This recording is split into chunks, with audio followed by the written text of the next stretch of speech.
You know that feeling, right? That awful burning sensation that crawls up your chest, maybe after a big dinner? It's so frustrating. And what's the first thing we all do? We reach for something to kill the acid, assuming our stomach is just, an out-of-control acid factory. But what if I told you that burning feeling, what if it's actually a distress signal trying to tell you the exact opposite is true? Okay, let's just get right to it because this is the core idea that changes everything. On one hand, you have what we've all been told for, forever. Heartburn means too much acid. Simple. But the scientific reality for a huge number of us is that heartburn is actually caused by having too little stomach acid. I know, it sounds completely backward, but just hang with me for a minute because once you get this, it flips the entire script on how we deal with acid reflux. And there it is. That's the million-dollar question, isn't it? It's the first thing everyone asks. If my stomach acid is weak, how in the world does it have the power to burn its way up into my throat? Well, the answer is fascinating. It has almost nothing to do with the amount of acid and everything to do with a brilliant little piece of our own internal engineering that most of us don't even know we have. To really get this, we need to meet the gatekeepers. There's a little guard that stands between your esophagus, that's the tube your food goes down, and your stomach. It's called the lower esophageal sphincter, or LES for short. And you've got to understand, this isn't just some flimsy flap. It's a smart, powerful, dynamic valve, and it is the absolute hero of this story. So, what's his job? Well, think of it like a high-tech one-way door. Its whole purpose in life is to let food pass down into the stomach and then, and this is the important part, slam shut so that nothing from the stomach comes back up. When it's working right, it keeps that powerful acidic stomach environment safely sealed off from the delicate lining of your esophagus. It's a perfect system. Now, here is the secret. This is the piece of the puzzle that most people are missing. What tells that valve, that little door to slam shut? It's not just the feeling of food dropping in. The real trigger, the main command, is chemical. It's the acidity, the pH level, of your stomach itself. Okay, so let's look at a healthy stomach. When you eat, your stomach starts producing really strong acid. We're talking a pH between 1 and 3. That's incredibly acidic. And that intense acidity is the signal. It basically screams at that LES valve, hey, we've got work to do. Close up tight. And the valve listens. It clenches down, creating a super tight seal. Nothing's getting past that. But what happens when the acid is weak? Let's say the pH is higher than 3. Well, that critical signal, that shout to the valve, it's now just a whisper. Or maybe there's no signal at all. And without that strong acidic command, the valve doesn't get the message. It just stays kind of relaxed, loose, floppy even. So now, even a small amount of that weaker acid, mixed with food and gas, can just slosh right up past that loose valve. And that's what you feel. That's the burn. And look, this isn't just some new age theory. This is based on solid clinical research. This quote here is from a major study in the journal Gut. It basically says, in scientific terms, exactly what we just talked about. The more acidic the stomach is, the tighter that valve squeezes shut. It's a direct relationship. The pH is the master controller. So, we've established that a floppy valve is what causes the heartburn.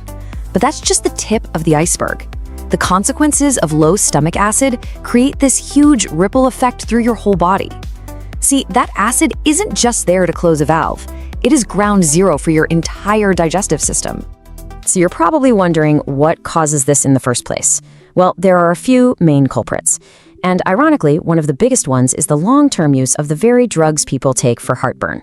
But other things, like a common infection called H. pylori, or just the natural aging process, and even chronic stress, they can all weaken your stomach's ability to produce strong acid.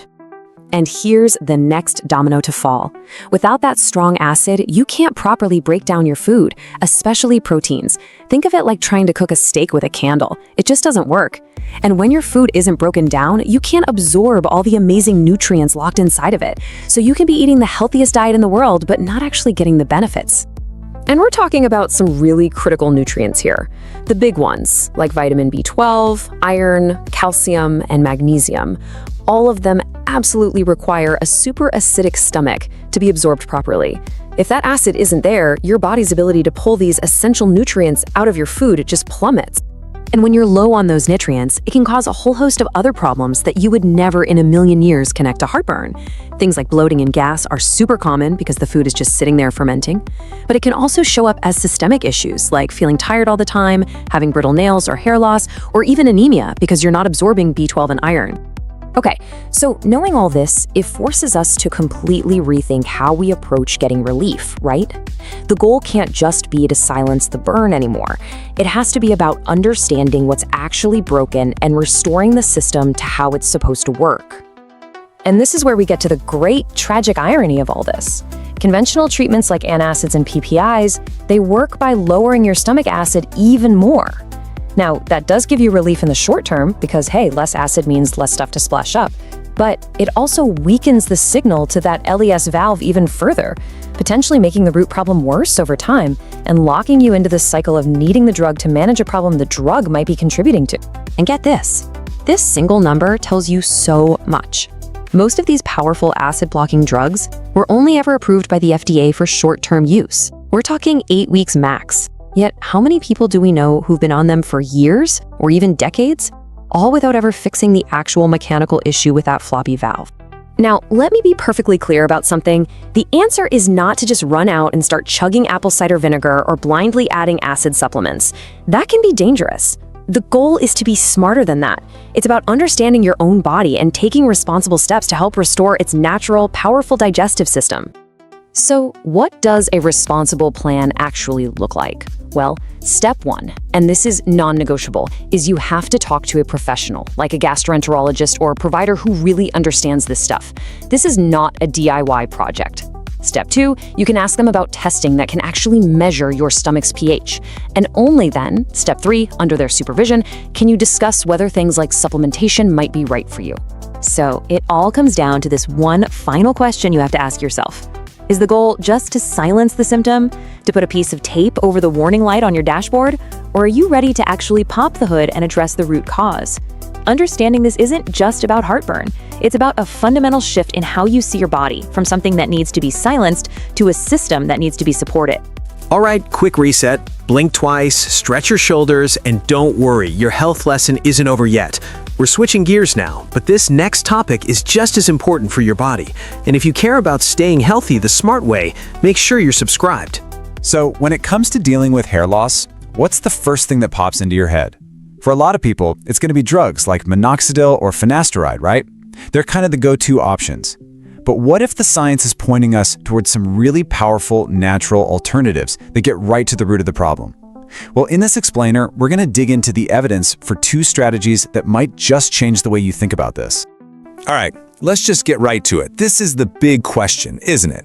Can something as simple as a plant oil or, a massage technique actually go toe-to-toe with a drug that was cooked up in a lab? I think the research we're about to walk through is going to surprise you. Before we can even talk about solutions, we've got to get to the bottom of what's actually causing the problem. And it turns out pattern hair loss isn't just one simple thing. The science really points to two totally separate pathways. One is hormonal and the other is physical, and they both end up in the same place. So, the fancy medical term for what we're talking about is androgenetic alopecia. You'll hear it called AGA for short. And it is, by far, the most common type of hair loss out there, affecting millions of men and women. The name itself kind of gives away the game. You've got andro, which is for hormones, and genetic, which of course is all about your genes. Okay, so take a look at this. It really breaks down that first root cause perfectly.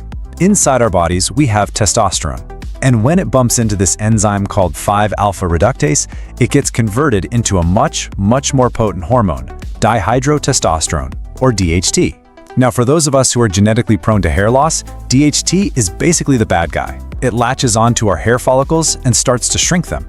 It's a process called miniaturization, and it continues until the follicle just can't grow a healthy hair anymore. This whole hormonal chain reaction is what most of the big pharma drugs are designed to stop. But wait, there's another piece to this puzzle, and it's one a lot of people miss. Some really interesting research suggests that chronic tension in the muscles of your scalp sets off a whole different cascade of events. That constant tension can lead to something called scalp fibrosis. Basically, the tissue around the follicle starts to harden up. And when it hardens, it chokes off blood flow and oxygen, starving the follicle, And what does that lead to? You guessed it, miniaturization. So you've got a hormonal trigger and a physical one. Okay, so we have these two pathways. How do we fight back? Naturally. Let's tackle the hormonal side first. And our first contender is an essential oil you might actually have sitting in your kitchen right now: rosemary. All right, let's go back to 2015. Researchers set up this incredible head-to-head battle. They gathered 100 men, all diagnosed with androgenetic alopecia, and divided them into two groups. For 6 straight months, Group 1 applied rosemary oil to their scalp, while Group 2 used minoxidil 2%. You probably know it as Rogaine. This was a direct, no-nonsense comparison. So what happened? Well, at the 3-month check-in, neither group had seen much of a difference at all. And this is so important because it shows that with hair, you have to play the long game. Patience is key. But then, fast forward to the 6-month mark, and the story completely changed. Both groups, that's right, both of them, saw a significant increase in their hair count. And here it is, the moment of truth. Look at this chart. The increase in hair for the guys using rosemary oil was statistically the same as the increase for the guys using 2% minoxidil. Just let that sink in for a second. An all-natural plant oil performed just as well as a well-known pharmaceutical drug. That's a huge deal. But wait, it gets even better. Because while the results were the same, the experience for the users was not. The study also kept track of side effects, and this is where a huge difference showed up. Scalp itching was a problem in both groups, but it was way more common and more severe for the people using minoxidil. The bottom line here is incredible. Rosemary oil gave them the exact same results, but with a whole lot less irritation. So you're probably wondering, how on earth does rosemary oil do this? Is it magic? Well, no, it's science. And the science points to one key molecule in rosemary called carnosic acid. This is the secret weapon, the powerhouse compound that's believed to be driving all of these amazing effects. This stuff is amazing. Let's just break down what it's doing. First, it's anti-androgenic, which means it gets in the way of that DHT pathway we talked about earlier. It's also a powerful anti-inflammatory and antioxidant, so it protects the follicles from stress and damage. And on top of all that, it actually increases microcapillary perfusion, which is just a sciencey way of saying it boosts blood flow to the scalp. It's basically a 4-in-1 weapon against hair loss. All right, so that takes care of the hormonal pathway. But what about that other root cause we talked about, the physical tension? Well, this brings us to our second evidence-based alternative. And the best part? It's something anyone can start doing today, for free.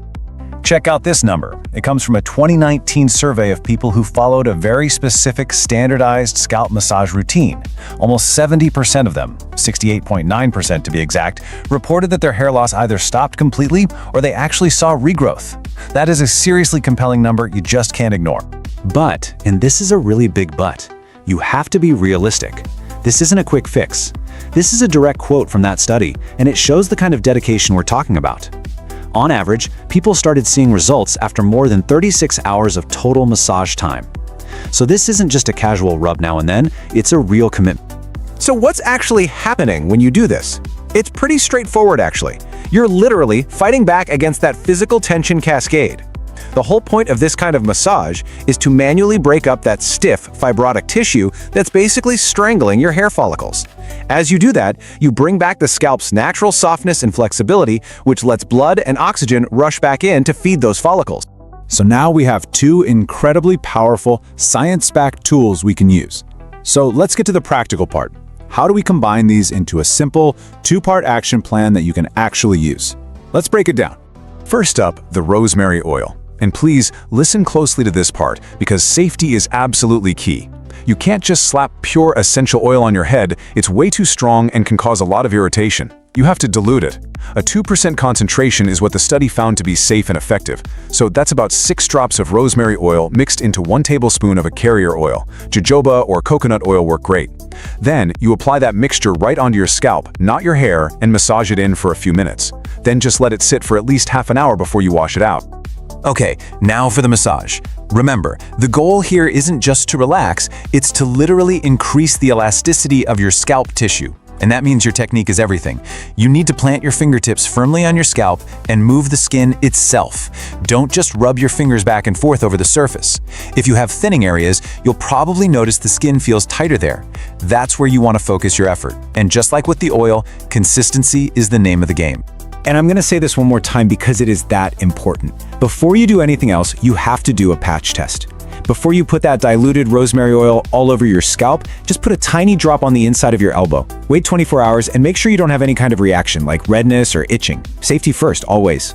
So, after looking at the evidence, we've got a plant oil that can stand up to a pharmaceutical drug, and a physical technique that tackles a completely different cause of hair loss. It really makes you ask a new question, doesn't it? Maybe the most powerful strategy isn't just about what you can buy in a bottle, but about what you can do yourself. The research strongly suggests that the power to influence your hair's future might just be, quite literally, in your own hands. All right, quick reset. Blink twice, stretch your shoulders, and don't worry, your health lesson isn't over yet. We're switching gears now, but this next topic is just as important for your body. And if you care about staying healthy the smart way, make sure you're subscribed. You know, we're always looking for the next big thing in health. But what if the most powerful changes come from the simplest habits? Today, we're going to talk about one of those, a fascinating connection between just breathing and your cardiovascular health. And it all comes down to this one amazing little molecule that your body makes. Getting to know it? Yeah, that could be a total game changer. So let's just dive right in with a question. What if the secret to better blood pressure wasn't something you had to buy? Wasn't in some pill bottle, but was, and I mean this literally, right under your nose, hiding in plain sight with every single breath you take? It's funny, you know, for centuries, ancient traditions, yogis, monks, they've all been saying the same thing. How you breathe is just as important as that you breathe.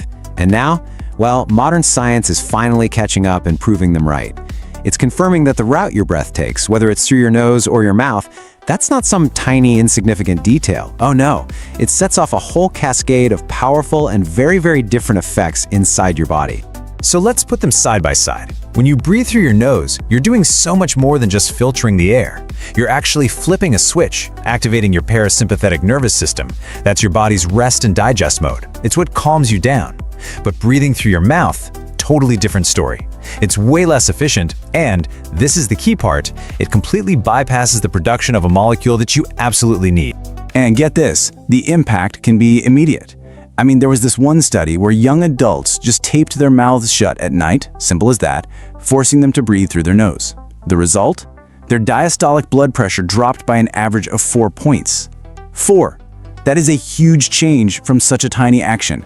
So what is this invisible force that's making it all happen? Okay, it's time to meet the hero of our story, nitric oxide.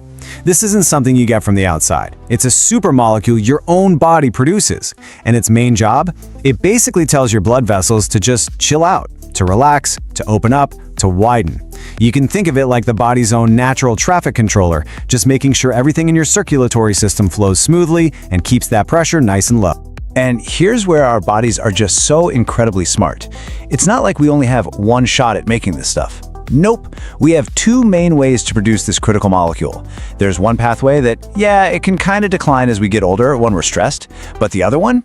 It's like this amazing built-in backup plan. And the best part is, it's powered entirely by the food we eat. And this backup engine, it's just so elegant and simple. Here's how it works. Step 1, you eat nitrate-rich foods. Think spinach, beets, those kinds of leafy greens.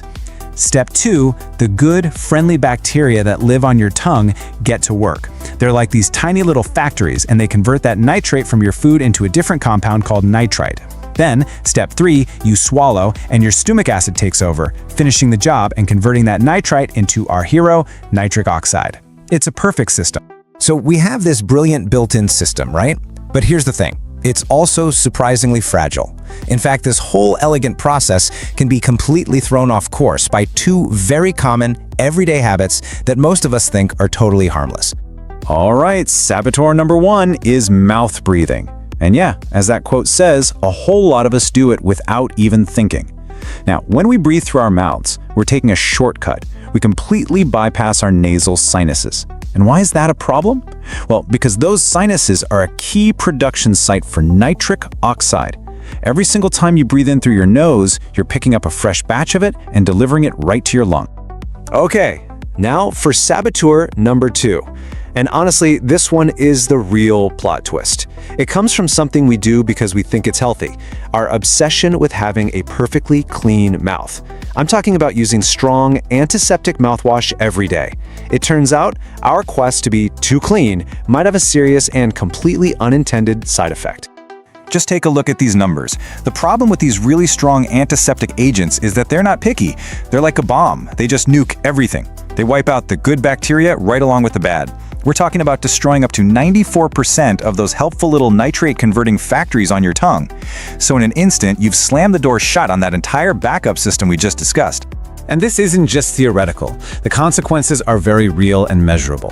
One study found that just using an antiseptic mouthwash twice a day for only 1 week led to an average increase in systolic blood pressure of 3.5 points. Think about that. By killing off the good bacteria, you're crippling your body's ability to make nitric oxide from the food you eat, and your blood pressure goes up. Okay, I know that all sounds like pretty bad news, but here's the good part. Actually, the great part. This is not permanent damage. Your body is incredibly resilient. You can absolutely restart this powerful nitric oxide engine, and it's surprisingly easy to do. You just have to give it the right conditions and, of course, the right fuel. And that fuel? It's right here. Foods like beetroot, spinach, arugula, basically a lot of those wonderful leafy greens, they are absolutely packed with the dietary nitrates your body uses to run this pathway. Seriously, think of this stuff as premium-grade fuel for your internal nitric oxide engine. And just how powerful is this fuel? Well, the effect can be profound. There was this one incredible study with hypertensive patients. They were given beetroot juice every day for 4 weeks, and the result? It lowered their 24-hour systolic blood pressure by a staggering 7.7 points. That just goes to show you how powerful this dietary pathway is when you give it what it needs. So, you might be thinking, okay, a few points here and there, why does that matter so much? Well, this is why. A sustained drop of just 2 points, which is way less than the 7.7 we just saw is possible, is linked to a 10% reduction in your risk of dying from a stroke. That's huge. It shows that these small, consistent changes can have absolutely massive implications for your long-term health. So let's bring this all together into a really simple reset plan. Just 3 powerful, actionable steps. First, just try to be more mindful of breathing through your nose whenever you can. Second, maybe rethink if you really need to use that harsh, antiseptic mouthwash every single day. And third, try to get just 1 serving of high-nitrate vegetables, like leafy greens, into your daily routine. That's it. So, what we've really done today is uncover one of these elegant, powerful systems that's built right into our bodies for keeping us healthy. A system that most of us just overlook. And it kind of leaves you with a final thought, doesn't it? Our bodies are filled with these incredible, self-regulating mechanisms. It just makes you wonder, how many more are we unknowingly ignoring every single day? Thank you for being here with me today. Remember, small choices create big changes. Keep nourishing your health with love and consistency. See you in the next Vital Elixir video.